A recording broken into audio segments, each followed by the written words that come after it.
Okay, so the next thing I want to talk about are some factors that make relationship violence and sexual assault more likely.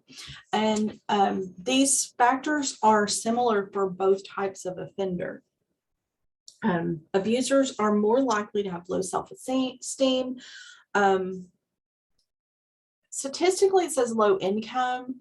I'm not certain that that's accurate. That may be due to reporting differences, but low income is there, low academic achievement, younger age, a history of aggressive behavior as a youth, heavy alcohol or drug use, depression, anger and hostility, antisocial or borderline personality traits, a history of being physically abusive, few friends, isolation, unemployment, emotional dependency or insecurity. For male abusers, they're more likely to believe in strict gender roles. All abusers are more likely to have a desire for power and control, to practice psychological aggression, to be a victim of physical or psychological abuse. As a child, they may have experienced poor parenting or physical discipline. Those are all statistically more likely in people who are abusers. It doesn't mean if someone has those things in their history or has those characteristics, they will be an abuser. Those are all risk factors for being an abuser. Relationship risk factors. So what are some things in a relationship that are red flags for this is an unhealthy or abusive relationship?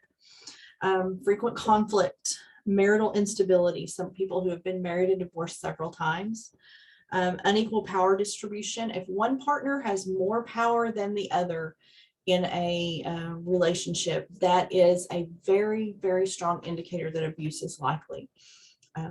Humans don't tend to respond well with power, so power inequality is a big red flag.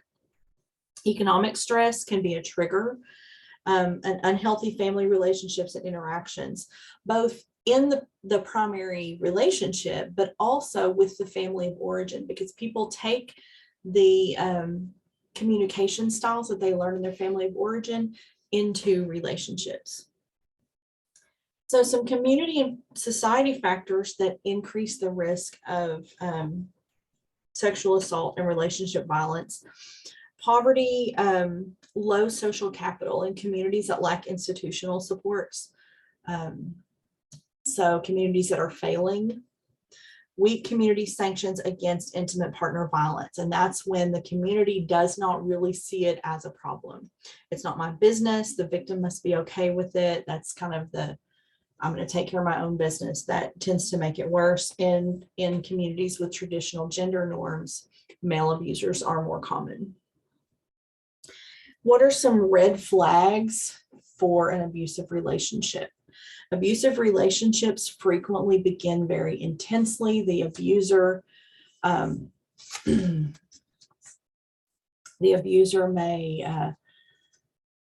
be suddenly very, very serious early in that relationship. They start talking about being in love and wanting to be together forever early in that relationship.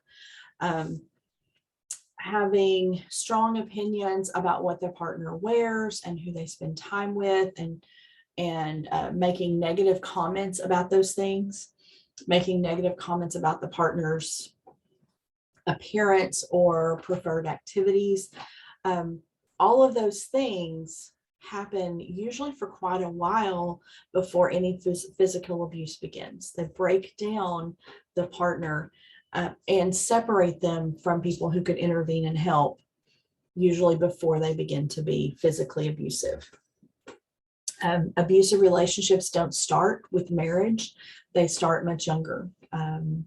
My children in middle school and high school have had friends who were involved in relationships that were abusive, some of them psychological, some of them physical. Okay. It's very, very common, and it's overlooked, and we tend to teach kids to not set boundaries and not enforce those boundaries. So we're going to talk in the next section about screening for intimate partner violence. We're going to come back and talk about some interventions for both intimate partner violence and sexual assault. Okay.